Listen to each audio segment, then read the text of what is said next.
సేవింప చెండుని ముండుని సంహారం చాముండేశ్వరి అవతారం. పద్మరేకుల కాంతులతో బాలా త్రిపుర సుందరిగా అంశవాహన రూపిణిగా వేదమాతవై వచ్చితివి.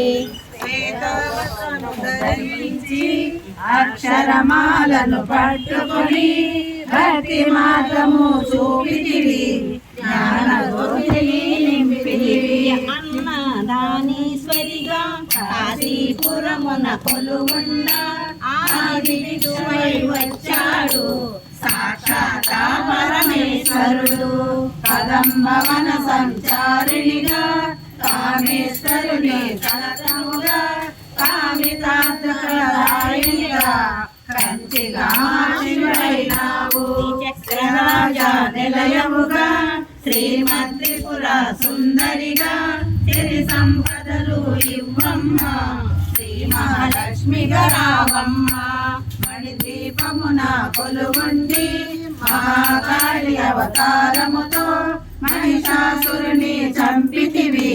ముల్లోకాలను ఏలితివి. పసిడి వెన్నెల కాంతులతో పట్టు వస్త్రపు ధారణలో పారిజాతపు మాలలలో పార్వతి దేవిగా వచ్చితివి. రక్షవస్త్రము ధరించి రణరంగమున ప్రవేశించి రక్తబీజుని హతమాచి రమ్యక బద్ధివైనావు. కార్తికేయుని మాతవుగా కాత్యాయనిగా కరుణించి కలియుగమంతా కాపాడి కనక దుర్గవై వెలసితివి.